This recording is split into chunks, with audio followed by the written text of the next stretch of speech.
Hey, thank you for tuning into the Daily Dose for Spiritual Growth. We've been talking about gentleness this week, and today it's Saturday.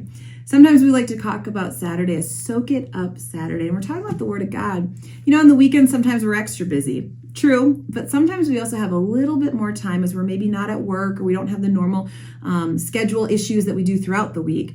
And so maybe this weekend, today, tomorrow, you could spend a little bit more focused time with God, soaking up His Word. So I'm actually going to encourage you to take as much time as you have and to read through the book of Ruth. Now, Ruth is only a couple chapters long.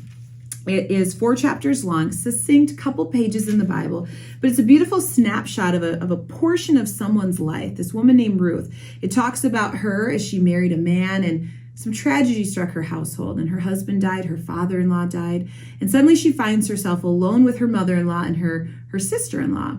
And they're wandering, and what should we do? And Orpah, the other sister, goes back to her homeland, but Ruth has this conviction in her to stay with her mother-in-law. And she even says this beautiful thing of, where you go, I will go. Your God will be my God. Your people will be my people. I'm with you. In our lobby at Shrewsbury Assembly, on the wall, we have a piece of art that says that very thing. And such a beautiful depiction of Ruth's humbleness, her humility, her gentleness, her demeanor with this woman. But that was just who God had created her to be, and how he lived out through her was this gentle, sweet, loving nature.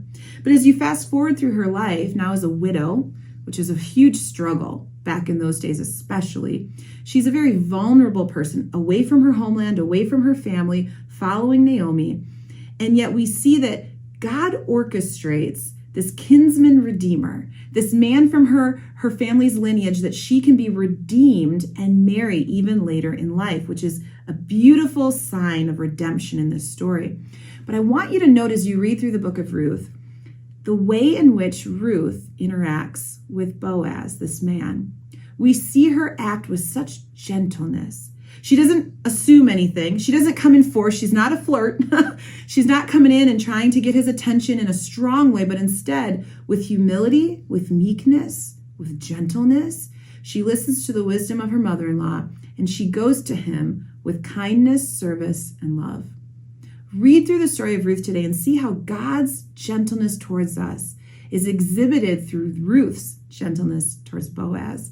And the beautiful thing about this story is we see the favor that Ruth receives from Boaz because of the way she approaches him.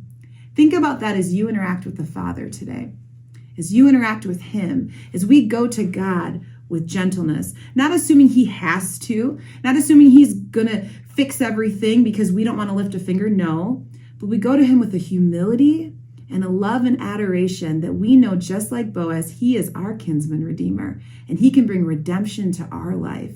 Let's approach the throne with gentleness today. Hey, enjoy the book of Ruth. It's beautiful. Take some time, read it.